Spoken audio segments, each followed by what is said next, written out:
அனைவருக்கும் வாழ்த்துக்கள். நான் கஷ்டப்பட்டு படிச்சிருப்பீங்க. இந்த வெற்றியெல்லாம் உங்களுடைய உழைப்பெல்லாம் யாருக்குமே வெற்றி கொடுக்க முடியாது. ஏன்னா அது 100% உழைப்பு உங்களுக்கானது. நீங்கள் பேருக்கு வேணால் என் கணவனால் பாஸ் பண்ணேன், அம்மாவால் பாஸ் பண்ணேன், ஃப்ரெண்ட்ஸால் பாஸ் பண்ணேன்னு சொல்லலாம். ஆனால் 100% யாருடைய உழைப்புனா உங்களுடைய உழைப்பு மட்டும்தான். அதுக்கு என்னுடைய நெஞ்சார்ந்த வாழ்த்துக்கள். அதே உழைப்பை திரும்பியும் கண்டினியூ பண்ணுங்கள். ஏன்னா இந்த உழைப்பு ஒரு லாங்காக இருந்திருக்கலாம். ஏன்னா 3 வருஷம் 4 வருஷமாக இருந்துடலாம். இந்த பரீட்சைக்கு இந்த அப்பாயின்மெண்ட்டுக்கு அந்த லாங்குங்கிறது அதிகம். ஒரு பொண்ணு சொன்னாங்க, 1 மாதத்துலேயே நான் படித்து பாஸ் பண்ணேன், 10 புக்கையும் படித்து பாஸ் பண்ணேன் அப்படின்னு சொன்னாங்க. அந்த ஒரு 3-4 மாதம் தான் அந்த கோஆபரேட்டிவ் எக்ஸாம் பாஸ் பண்ணது. அப்போ நீங்கள் ஒரு 4 வருஷம் 3 வருஷம் படிச்சிருக்கீங்கன்னா நீங்கள் பெரிய எக்ஸாமுக்கு எய்ம் பண்ணி உட்காந்துருக்கீங்க. குரூப் 1 எக்ஸாம் எய்ம் பண்ணி உட்காந்து அதை மட்டும் சக்ஸஸ் ஆகிறதுக்காண்டி நெக்ஸ்ட் ஸ்டெப்பை போட்டுக்கிடுங்க. நெக்ஸ்ட்டு பார்த்தீங்கன்னா, நம்ம சக்ஸஸ் ஆன பிறகு எல்லாருமே நம்மளை பற்றி பேசுவாங்க. அதில் இப்போ இங்கே பேசின ஒரு அம்மா பொண்ணு பாராட்டி பேசி கண் கலங்கிட்டு போனாங்க. ஒரு சின்ன பொண்ணு அவ்வளோ எமோஷ்னலாக பேசுகிறாங்க. இதுமாதிரி நம்ம சக்ஸஸ் ஆன பிறகு தான் எல்லாருக்குமே நம்ம தெரியப்படுவோம். அதனால் இந்த சக்ஸஸ்க்காண்டி நீங்கள் எப்படினாலும் படிக்கலாம். ஆக்சுவலாக பார்த்தீங்கன்னா, அந்த வேலை கிடைச்ச உடனே நமக்கு பயங்கர சந்தோஷம் இருக்கும். ஆனால் அந்த சந்தோஷம் கிடைச்ச வேலையில் தான் இருக்கும். ரெண்டாவது நம்ம அதோட பெரிய எக்ஸாம் படித்தாலும் அந்த சந்தோஷம் இருக்க போகிறது கிடையாது. கிடைச்ச சந்தோஷம். என்கிட்ட பர்சனலாக நீங்கள் பேசுனீங்கன்னா ஒரு கேள்வி தான் கேட்பேன். உன்னுடைய சக்ஸஸை நீ யார்கிட்ட ஷேர் பண்ண அப்படிம்பேன். ஏன்னா அந்த ஷேர் பண்ணும்போது கூட நமக்கு சந்தோஷம் அப்படி இருக்கும். நான் எக்ஸாம் பாஸ் பண்ணியிருக்கேன். அப்போ செல்ஃபோன்லாம் கிடையாது, லேண்ட்லைன் நம்பர் தான். வீட்டுக்கு ஃபோன் அடிக்க எங்கள் அப்பா எடுத்துட்டாங்க. ஒரு 5 நிமிஷம் பேசவே முடியல. அந்த அளவுக்கு மிகப்பெரிய சந்தோஷமாக இருக்கும். அந்த சந்தோஷத்துக்காண்டி நம்ம எவ்வளவு நாளும் ரிஸ்க் எடுத்து படிக்கலாம். இந்த ஒரு நாள் சக்ஸஸ்க்காண்டி எவ்வளோ நாள் உட்காந்து படிக்கலாம். பிறகு நிறைய பேர் பார்த்தீங்கன்னா, என்னுடைய ஃப்ரெண்ட்ஸ் தான் எல்லாம் முக்கியம் அப்படின்னு சொல்லிட்டு மேக்சிமம் பீப்புள் ஃப்ரெண்ட்ஸை சொன்னாங்க. இந்த ஃப்ரெண்ட்ஸ் யார் அப்படின்னு கேட்டிங்கன்னா, நம்மளுடைய செகண்ட் பேரண்ட் மாதிரி. பேரண்ட்டை கூட நம்ம நிறைய விஷயத்தை ஷேர் பண்ண முடியாது. ஃப்ரெண்ட்ஸ்கிட்ட எல்லா விஷயத்தையும் ஷேர் பண்ணலாம். இப்போ எனக்கும் ஃப்ரெண்ட்ஸ் கூட்டம் நிறையா இருக்கும். எங்கள் வீட்டில் நான் சோகமாக இருந்தாலும் எங்கள் வீட்டில் நான் அவளால் கண்டுபிடிக்க முடியாது, சந்தோஷமாக இருந்தாலும் அவளால் கண்டுபிடிக்க முடியாது. ஆனால் என் ஃப்ரெண்ட்ஸ் 1 செகண்டில் கண்டுபிடிச்சி சொல்லிடுவான். அப்போ அந்த அளவுக்கு நம்மளுடைய செகண்ட் பேரண்ட், அம்மா அப்பாவுக்கு அப்புறம் மிகப்பெரிய செகண்ட் பேரண்ட் யாருன்னு கேட்டிங்கன்னா ஃப்ரெண்ட்ஸ் தான். அது இந்த ஃபீல்டுக்கு கண்டிப்பாக தேவை. அந்த ஃப்ரெண்ட்ஸ் தான் நம்ம இந்த என்விரான்மெண்ட்டை உருவாக்கி கொடுப்பாங்க. நம்ம இந்த ஃபீல்ட்லேருந்து விலகாமல் இருக்கிறதுக்கு காரணம் நம்ம ஃப்ரெண்ட்ஸ் தான் வச்சுருப்பாங்க. சக்ஸஸ்க்கும் நமக்கு இந்த ஃப்ரெண்ட்ஸ் தான் முக்கியம். அதனால் இன்னும் படிக்கிறவங்க பார்த்தீங்கன்னா இந்த வட்டத்தில் உள்ள ஃப்ரெண்ட்ஸை கையில் உருவாக்கி வச்சுக்கிடணும். அடுத்தது பார்த்தீங்கன்னா, இன்டர்வியூவை பற்றி தான் நிறைய பேர் பேசிகிட்டே இருந்தீங்க. இன்டர்வியூங்கிறது ஒரு முக்கியமான ஸ்டேஜ். இப்போ 70:30 போது 30 மார்க் இன்டர்வியூங்கிறது ஒரு முக்கியமான ரோல். அதில் நீங்கள் நல்லா அட்டன் பண்ண போய் தான் இந்த பாஸ் பண்ணியிருக்கீங்க. ஆக்சுவலாக நான் என்னுடைய இன்டர்வியூ என்ன கேட்டிங்கன்னா, தமிழ்நாடு மெர்கண்டைல் பேங்க் இன்டர்வியூ. அப்போ நம்ம கொஞ்சம் கெத்தாக அலைவோம்.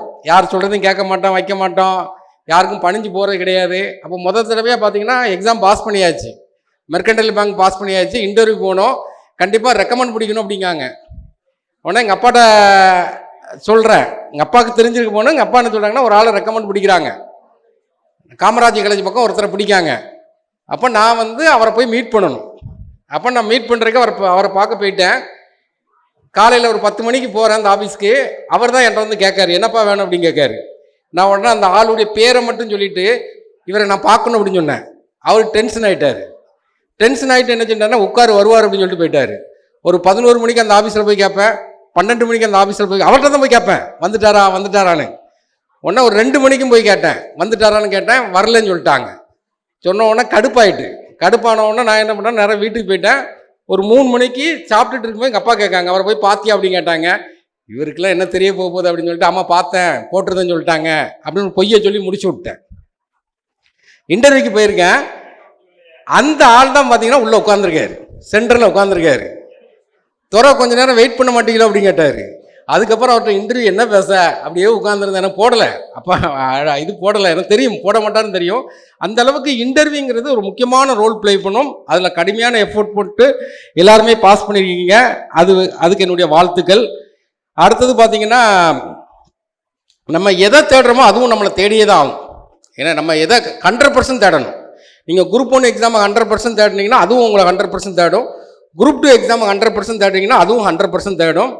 அது இப்போ தற்சமயத்துக்கு சின்ன லிஃப்ட் ஆகிறதுக்கு இந்த வேலையில் போய் ஜாயின் பண்ணிக்கிடுங்க. அல்டிமேட்டாக பார்த்தீங்கன்னா குரூப் 1 கண்டிப்பாக குரூப் 1 ஜாயின் பண்ணி ஆகணும். நம்ம ஆள் மனசை ஒன்று விரும்பணும்னு வச்சுருங்களேன், அது எப்படியாட்டும் நம்ம அடைஞ்சிருவோம். அது நல்ல வழியாக இருந்தாலும் பரவாயில்ல, கெட்ட வழியாக இருந்தாலும் பரவாயில்ல, ஆனால் கண்டிப்பாக நம்ம அடைவோம். நான் ஒரு ரயில்வேயில் வேலைக்கு சேர்ந்துட்டேன். சேரும்போது நமக்கு வேலைக்கு போகும்போது ஒரு பயங்கர கனவு இருக்கும்ல. பேண்ட் ஷர்ட் எடுத்திருக்கோம், ஷூ போட்டிருக்கோம், அது இது நிறைய கட்டிட்டு போயிருக்கோம். முதல் நாள் ட்ரைனிங் ஸ்டார்ட் ஆகுது.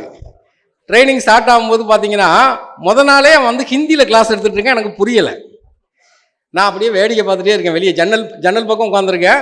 ஜன்னல் பக்கத்தில் வெளியே இந்த ட்ரெயின் போயிட்டு வந்துருக்கலாம், வேடிக்கை பார்த்துட்டே இருக்கேன். அவர் சாக் பீஸை கொண்டு எரிஞ்சிட்டார்.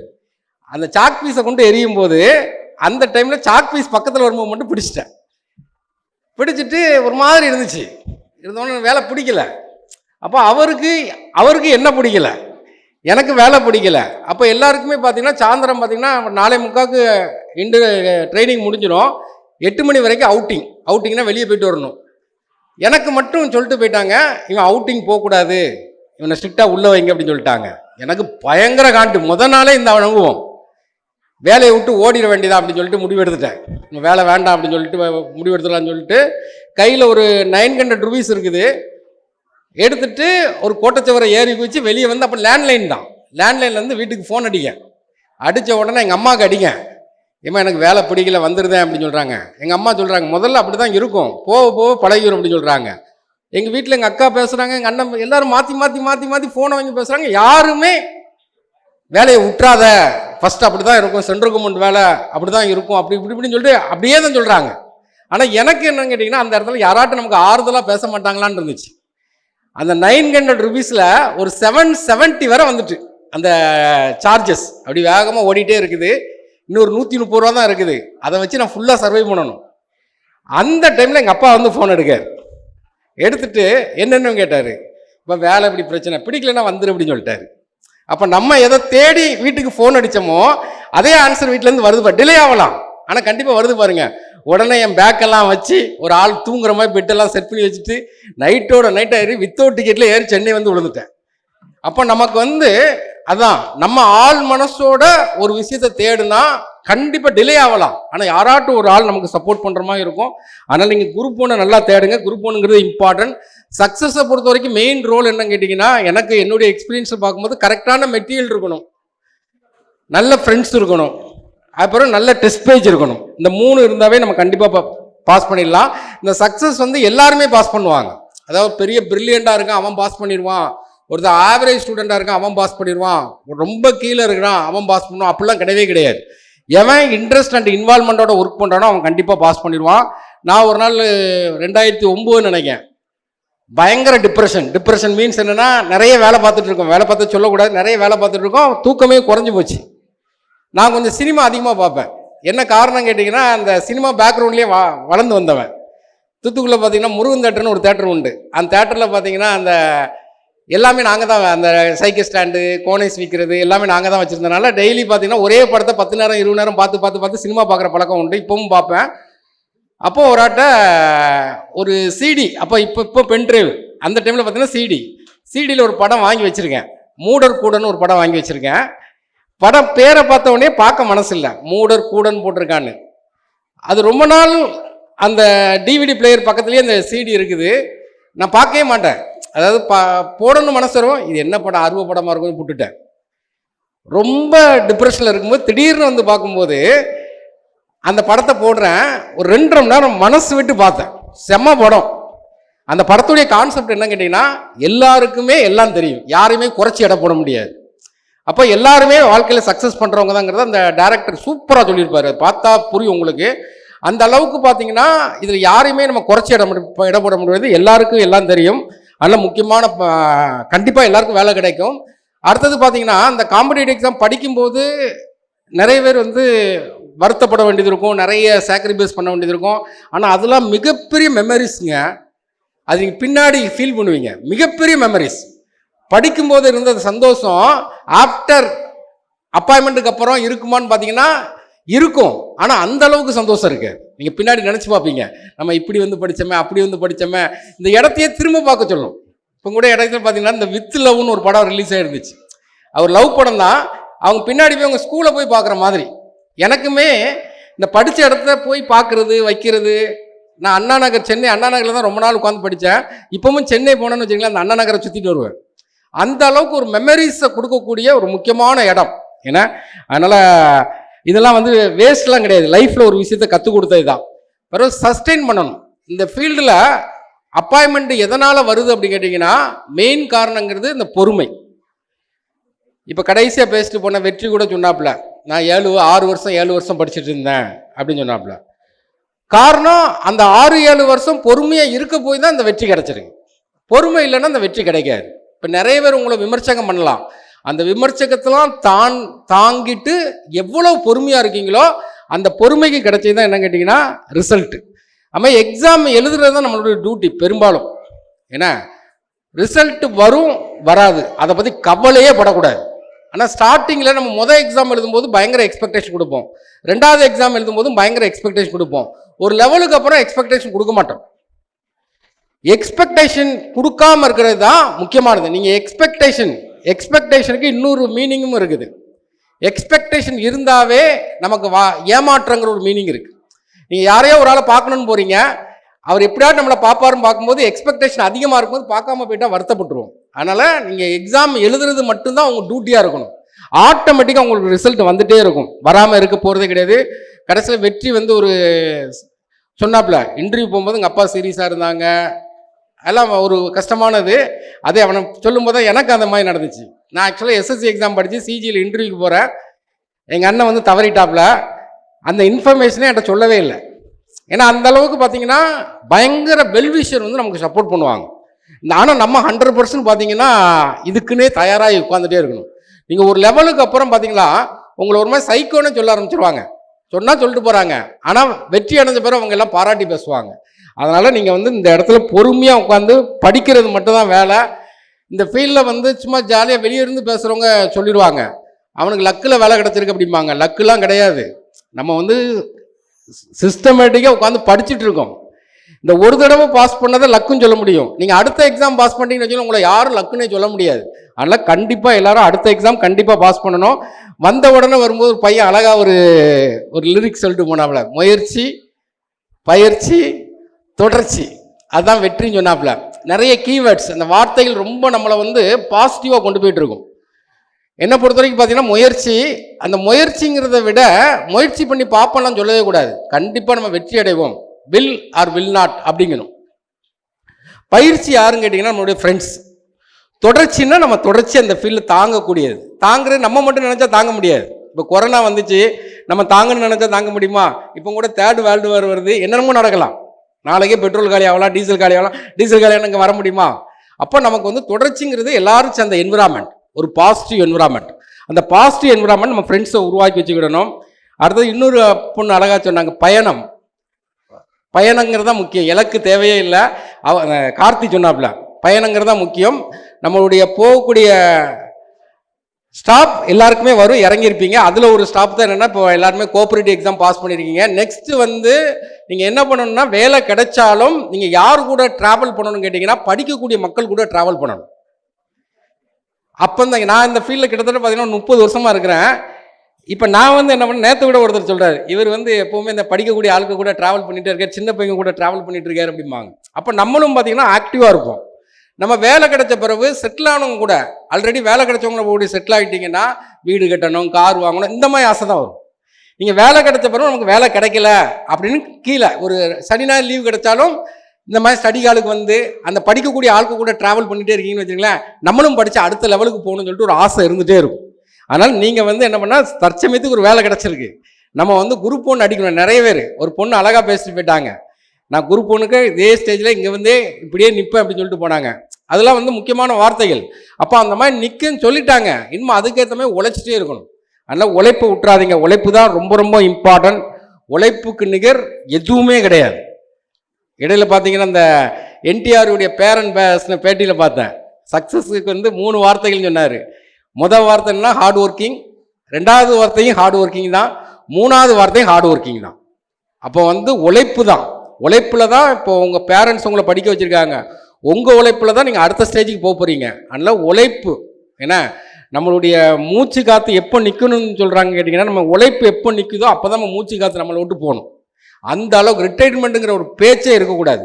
அதனால் உழைங்க, கமிட்மெண்ட்டை உருவாக்கிடுங்க, உங்களை டைட்டாக வச்சுக்கிடுங்க. எவ்வளவு டைட்டாக வைக்கிங்களோ அவ்வளோ ப்ரோக்ரஸ் இருக்கும். ஏன்னா டைட்டாக ரிலாக்ஸேஷனுங்கிறது வேலை பார்க்குறதே ரிலாக்ஸேஷன் தான். அந்த மாதிரி உங்களை டைட்டாக ஃபிக்ஸ் பண்ணி வச்சுருங்க. காலையிலேயே இருந்தீங்க, காலையில் டைம் நல்லா யூஸ் பண்ணுங்கள், வேலைக்கு போய்ட்டு வாங்க, சாயந்தரம் ஒரு கமிட்மெண்ட் வச்சுடுங்க, நாளைக்கு ஒரு கமிட்மெண்ட் வச்சுடுங்க. கமிட்மெண்ட் டைட்டாக வச்சுட்டு இருக்கும்போது ஆட்டோமேட்டிக்காக நமக்கு ப்ரோக்ரஸ் இருந்துகிட்டே இருக்கும். நீங்கள் உங்களுக்கு கடவுள் யாருன்னு கேட்டிங்கன்னா உங்கள் மனச்சாட்சி மட்டும் தான் கடவுள். உங்களை வேடிக்கை பார்க்குறவங்க கடவுள் கிடையாது, வேறு யாருமே கடவுள் கிடையாது. வேறு இதை பேசினா நாத்தியம் பேசுன மாதிரி இருக்கும். உங்கள் மனச்சாட்சிக்கு கேட்டு பாருங்கள், நம்ம எப்படி இருக்குன்னு கேட்டு பாருங்கள், அது மட்டும் தான் கடவுள். அதனால் மனச்சாட்சிக்கு பயந்து உழைப்பை நல்லா மெருகூட்டுங்க. அழகாக காம்படிட்டிவ் எக்ஸாம் ஈஸி, வெரி ஈஸியான எக்ஸாம். ஆனால் இதில் சஸ்டெயின் பண்ணணும். இப்போ உங்களுக்குலாம் வெரி ஈஸி. இல்லை அடுத்த எக்ஸாமில் பாருங்கள், வேகமாக பாஸ் பண்ணுவீங்க. மொதல் எக்ஸாம் பாஸ் பண்ணுறதுக்கு மட்டும் தான் டிலே ஆகும். நான் மொதல் எக்ஸாம் பாஸ் பண்ணுறதுலாம் கிட்டத்தட்ட 4 வருஷத்துக்கு மேலே ஆச்சு. அதுக்கப்புறம் ஒரு லெவலுக்கு அப்புறம் பார்த்தீங்கன்னா ரிசல்ட் கண்டிப்பாக எனக்கு வரும்னே தெரியும். அப்போ அந்த மாதிரி நம்ம பாஸ் பண்ணிட்டு போயிடலாம். அதனால் இந்த ஒரு எக்ஸாம் தான் உங்களுக்கு கொஞ்சம் ஸ்ட்ரகிளாக இருந்திருக்கும். இனிமேல் இந்த ஸ்ட்ரகிள் இருக்காது. நீங்கள் அட்டன் பண்ணக்கூடிய எக்ஸாமும் கூலாக தான் அட்டன் பண்ணுவீங்க. ஏன்னா ஆல்ரெடி வேலையில் இருக்கனால ஒரு ஃப்ரீனஸ் கிடைக்கும். ஆனால் படிப்பை விட்டுறக்கூடாது. ஏன்னா அதனால் நல்லா படிங்க, வாய்ப்பை விட்டுறாதீங்க, நல்லா படிங்க. குரூப் 1 அடிங்க. குரூப் 1 அடிக்கும்போது அந்த பொண்ணு ஹைட், அவங்க டிசின்னு சொன்னாங்க, ஒரு டிஎஸ்பியாக போனாங்கன்னு வச்சுருங்களேன், அதனுடைய பவரே வேற மாதிரி இருக்கும். ஏன்னா இதுவும் நல்ல வேலை, வேலை வந்து இதுவுமே நல்ல வேலை. நம்ம எப்போ நம்ம ஹீரோயிசன் கேட்டிங்கன்னா, அடுத்த ஆள்கிட்ட ஒரு 100 ரூபா காசை கை நீட்டி வாங்காமல் இருந்தாவே நம்ம ஹீரோயிசன் தான். இப்போ மினிமம் வரும்போதெல்லாம் பட்டுட்டு கேட்டுட்டு இருந்தேன், உங்களுக்கு சம்பளம் எவ்வளோ கிடைக்கும், சம்பளம் எவ்வளோ கிடைக்குன்னு கேட்டுகிட்டே இருந்தேன். ஒரு சில ஆட்களுக்கு 42,000 சொன்னால், ஒரு சில ஆளுக்கு 36,000 அப்படின்னு சொன்னான். அப்படி பார்த்தா நம்ம ஒரு நாளைக்கு நம்மளுடைய சம்பளம் 1000 தாண்டி போயிருது. அப்போ நம்ம வாழ்க்கையிலே பார்த்தீங்கன்னா யாருடைய கையை நம்ம ஏந்த வேண்டாம், நம்ம அடுத்தவங்களுக்கு ரூபா கொடுக்கலாம். ஏன்னா சிம்பதி வரவே கூடாது. நம்ம மேலே வந்து எவனுமே இறக்கமே படக்கூடாது. நம்மளை திமிரு பிடிச்சவன் சொல்லலாம், தப்பே கிடையாது. ஐயோ பாவம் சொல்லிடக்கூடாது. ஐயோ பாவம் சொல்லிட்டு அந்த இடத்துக்கு நீங்கள் போகவே கூடாது. அப்போ அந்த அளவுக்கு நம்ம கெத்தாக இருக்குன்னு வச்சுருங்களேன். பொருளாதாரத்தில் ஸ்ட்ராங்காக இருக்கணும். இப்போ நீங்கள் வேலை கிடைச்ச எல்லாருமே நம்ம எதில் ஸ்ட்ராங்கு, பொருளாதாரத்தில் ஸ்ட்ராங். நம்ம அடுத்த லெவலுக்கு உங்களை ஸ்ட்ராங் பண்ணணும். இப்போ உங்களுக்கு வேலை கிடைச்சது உங்களுக்கு மட்டும் வேலை கிடையாது, உங்களை சார்ந்த எல்லாருமே உங்களை பின்தொடர்ந்து வேலைக்கு வருவாங்க. உங்கள் வீட்டில் ஒருத்தர் படிப்பாங்க, உங்களை பார்த்து அண்ணன் தம்பி ஒருத்தன் படிப்பான், சித்தப்பா பையன் படிப்பான், எவனோ ஒருத்தனுக்கு நீங்கள் ஒரு விதை போட்டு போயிருக்கீங்க. இன்னும் மலன்னு படிப்பாங்க. எங்கள் கிளாஸில் பார்த்தீங்கன்னா மேக்ஸ் படிக்கும்போது 39 பேர், ஒரு 4-5 பேர் தவிர மீதி எல்லாருமே கவர்மெண்ட் வேலையில் இருக்காங்க. அப்போ ஒரு நாள் ஒரு மீட்டிங்கில் வச்சு அவங்கள்ட்ட கேட்குறேன், எப்படிடா நீங்களாம் படித்து வேலைக்கு போனீங்க கேட்டேன். நீனே போயிட்டு நாங்கள் போக முடியாது அப்படின்னு சொன்னாங்க. அப்போ அவங்களுக்கு பார்த்தீங்கன்னா நான் கிளாஸில் ரொம்ப பிலோ, கடைசி ஸ்டூடெண்ட், 39 ஸ்டூடெண்ட் தான் நான். அப்போ நமக்கு வேலை கிடைச்ச நம்பிக்கையில் அவனுங்க திரும்ப அங்கங்கன்னு வேலைக்கு போனவங்க விட்டுட்டு உட்காந்து படித்து வேலைக்கு போயிட்டாங்க. அப்போ ஒரு கான்ஃபிடென்ஸ் உருவாக்குறோம் பார்த்தீங்களா, அந்த கான்ஃபிடென்ஸை நீங்கள் உருவாக்கிட்டீங்க. இனிமேல் உங்களையும் நீங்கள் ஒசத்தணும். உங்களால் முடிஞ்ச ஐடியா, இப்போ நிறைய பேர் சொல்லும்போது இந்த எக்ஸாம் பேசின எல்லாருமே என்ன சொன்னாங்கன்னா, இவங்க சொல்லி டி கோப்பு சேர்ந்தேன், இவங்க சொல்லி டி கோப்பு சேர்ந்தேன், இவங்க சொல்லி டி கோப்பு சேர்ந்தேன் தான் நிறைய பேர் சொன்னாங்க. அதுமாதிரி நீங்களுமே என்ன பண்ணணும்னு கேட்டிங்கன்னா, எவ்வளோ பேருக்கு வழிகாட்டணுமோ அவ்வளோ பேருக்கு வழிகாட்டிடும். இப்போ நான்லாம் சிலவங்கள்ட்ட சொல்லுவேன், இந்த அப்ளை பண்ணு, இதை அப்ளை பண்ணு, இதே அப்ளை பண்ணுவான். ஆனால் சிலவங்க நம்ம 2 பேரும் நம்மளை வந்து ஏச தான் செய்வான், இவருக்கு வேலையே கிடையாதும்மா. அதெல்லாம் கண்டுக்கிட்டே கூடாது. உங்களுடைய வேலை, நம்ம இந்த வழியில் வேலை வாங்கியிருக்கோம், அந்த வழியை எல்லாருக்கும் சொல்லி காட்டணும். இங்கே அடுத்தாப்புல வருவார் ராமச்சந்திரன், டிஎஸ்பி போனார். அவர் பின்னாடி ஒரு நாள் என்ன சொன்னார், ஏன்னா அவங்களோட பரீட்சைக்கு அப்ளை பண்ணணும்னு சொல்லி ஒரு 50 ரூபா வாங்கிட்டு படத்துக்கு போனேனே அப்படிம்பாரு. அதெல்லாம் நம்ம கண்டுக்கிடக்கூடாது. நம்ம நோக்கம் என்ன கேட்டிங்கன்னா, இந்த மாதிரி காம்படிட்டிவ் எக்ஸாம் எழுதுறவங்களுக்கு நம்ம எவ்வளோ ஹெல்ப் பண்ண முடியுமோ ஹெல்ப் பண்ணணும். தேங்க்யூ, வாழ்த்துக்கள். ரொம்ப சந்தோஷமான நாள். மீண்டும் வாழ்த்துக்கள். தேங்க்யூ. சுரேஷ் IAS அகாடமி, வெற்றியின் முகவரி.